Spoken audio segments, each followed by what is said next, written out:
Good morning, dear students. Once again, you are welcome in online class. Today, I am going to teach you past perfect tense. ठीक है? तो आज मैं आप लोगों को past perfect tense पढ़ाने जा रहा हूँ. तो let us start today's class. First of all, recognition. कि ये जो past perfect का tense है या कोई भी सेंटेंस है पास्ट परफेक्ट का, उसको कैसे पहचानेंगे? उसके लिए रिकॉग्निशन यानी पहचान होता है कि at the end of Hindi sentence there will be चुका था, चुकी थी, चुके थे. ये एक पहचान है कि हिंदी वाक्य के लास्ट में ये सब रहेंगे, या फिर इसके अलावा आ था, ए थी, ए थे, ये भी हो सकता है. तो समझ जाएंगे कि वो सेंटेंस किसका है, पास्ट परफेक्ट टेंस का है ना. तो उसका स्ट्रक्चर क्या होगा? अफर्मेटिव सेंटेंस का स्ट्रक्चर होता है subject plus had plus V3 plus object. Subject plus had plus V3 plus object. तो आइए थोड़ा सा देख लेते हैं ट्रांसलेशन बेस्ड, फिर इंग्लिश का सेंटेंस देखेंगे कि उसको कैसे पहचानेंगे. तो एक सेंटेंस है, मेरा भाई दिल्ली जा चुका था. इसके लास्ट में क्या आया? चुका था. जैसे ही चुका था आया, समझ लेंगे कि ये सेंटेंस किसका है, पास्ट परफेक्ट टेंस का है. और उसको ट्रांसलेट अगर करना है, इंग्लिश में ट्रांसलेट करना है, तो हम लोग इस स्ट्रक्चर का यूज करेंगे. तो सबसे पहले सब्जेक्ट, इसमें सब्जेक्ट कौन है? मेरा भाई सब्जेक्ट है. तो पहले इसका होगा माई ब्रदर. My brother. उसके बाद कह रहा है V3 होना, सॉरी हैड होना चाहिए. तो हैड में कुछ नहीं देखना है, सब्जेक्ट कुछ भी रहे, हैड आएगा ही. माई ब्रदर हैड. उसके बाद V3 वर्ब का तीसरा फॉर्म, तो जाना होता है वर्ब. इसका third form go, went, gone. तो my brother had gone to, और दिल्ली लास्ट में ऑब्जेक्ट जो कि दिल्ली है, तो my brother had gone to Delhi. Full stop. एक और एग्जांपल देख लेते हैं. उन लोगों ने पत्र लिखा था. अब इसके लास्ट में क्या आया? लिखा था, यानी आ था. तो ये भी पहचान है, आ था, ए थी, ए थे, etc. तो वो सेंटेंस भी क्या कहलाएगा? इस टाइप का सेंटेंस भी क्या कहलाएगा? पास्ट परफेक्ट का टेंस का सेंटेंस कहलाएगा. इसको ट्रांसलेट करेंगे सेम स्ट्रक्चर पे. पहले सब्जेक्ट, तो उन लोगों, जिसका होता है दे. उसके बाद हैड, कुछ भी सब्जेक्ट हो हैड डाल दीजिए, कोई टेंशन नहीं है, कुछ सोचना नहीं है इसके बारे में. उसके बाद दे हैड. उसके बाद V3 लिखना, तो they had write, wrote, written. They had written. उसके बाद ऑब्जेक्ट. ऑब्जेक्ट क्या है? पत्र. They had written A.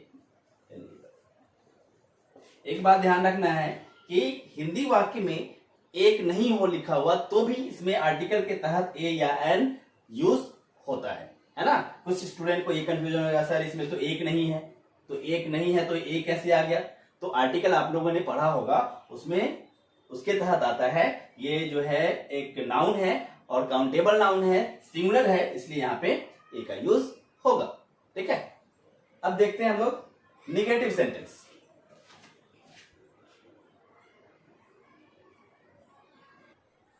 Now the structure of negative sentence is subject plus had plus not plus V3 plus object. ये है negative sentence का structure.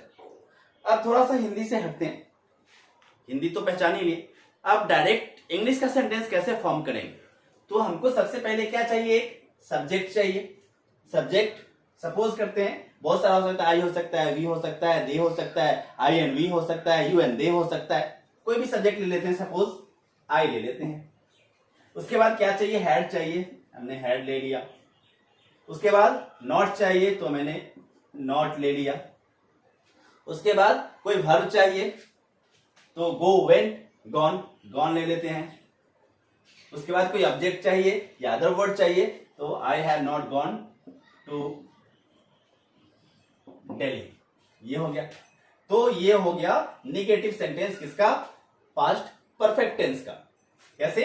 ये subject हो गया, ये इसके अकॉर्डिंग हैड हो गया, ये इसके अकॉर्डिंग नॉट हो गया, ये इसके अकॉर्डिंग V3 हो गया, और ये इसके अकॉर्डिंग ऑब्जेक्ट या अदर वर्ड हो गया. ठीक है. तो इस तरह से हम लोग जान सकते हैं या लिख सकते हैं कोई भी सेंटेंस जो कि क्या है? निगेटिव सेंटेंस है. किसका? पास्ट परफेक्ट टेंस का. एक और एग्जांपल देख लेते हैं. पहले वाला जो सेंटेंस था उसी को हम लोग नेगेटिव में चेंज कर लेते हैं. तो पहले वाला सेंटेंस था कि they had written a letter, ठीक है। तो उसको निगेटिव बनाना होगा, तो दे हैड, उसके बाद नॉट, उसके बाद रिटन, उसके बाद ए लेटर, जिसका मीनिंग हो गया कि उन लोगों ने पत्र नहीं लिखा था, ठीक है। अब आते हैं इंट्रोगेटिव सेंटेंस का। इंट्रोगेटिव सेंटेंस का स्ट्रक्चर होता है had plus subject plus V3 plus subject plus question mark. Same sentence ले लेते हैं हम लोग, है ना, या दूसरा सेंटेंस भी ले सकते हैं। I had not gone to Delhi, इसको सिर्फ इंट्रोगेटिव में चेंज करना है, तो नॉट तो ऑलरेडी हट जाएगा, हैड पहले आ जाएगा स्ट्रक्चर के अकॉर्डिंग, तो हैड हो जाएगा। उसके बाद सब्जेक्ट कह रहा है तो आई, हैड आई। उसके बाद V3 गॉन, उसके बाद ऑब्जेक्ट यानी टू दिल्ली क्वेश्चन मार्क। इसका अगर हम लोग इंट्रोगेटिव बनाते हैं तो हैड पहले आ जाएगा, हैड, उसके बाद दे, उसके बाद रिटन,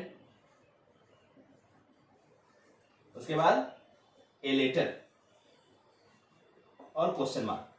तो इस तरह से हम लोग कोई भी सेंटेंस फॉर्म कर सकते हैं या पहचान सकते हैं कि वो किस टेंस से बिलोंग करता है। कैसे पहचानेंगे? स्ट्रक्चर के अकॉर्डिंग। स्ट्रक्चर याद रहेगा भाई, ये क्या है, हैड है, ये सब्जेक्ट है, ये V3 है और ये ऑब्जेक्ट है। ये स्ट्रक्चर किसका होता है? तुरंत याद आएगा किसका होता है? इंट्रोगेटिव सेंटेंस किसका? पास्ट परफेक्ट का। तो हम लोग आसानी से ये लिख सकते हैं, पहचान सकते हैं कोई भी सेंटेंस को। अब आते हैं नेक्स्ट टाइप ऑफ सेंटेंस। तो डियर स्टूडेंट्स, अब क्या देखेंगे हम लोग? इंट्रोगेटिव सेंटेंस का स्ट्रक्चर देखेंगे। तो इंट्रोगेटिव नेगेटिव सेंटेंस का स्ट्रक्चर देखेंगे, जो कि होता है had plus subject plus not plus V3 plus object होता है। तो इसके अकॉर्डिंग एक सेंटेंस का हम लोग फॉर्मेशन कर सकते हैं स्ट्रक्चर के अकॉर्डिंग। कोई एक सब्जेक्ट चाहिए, सबसे पहले हैड चाहिए, तो हमने हैड लिख दिया।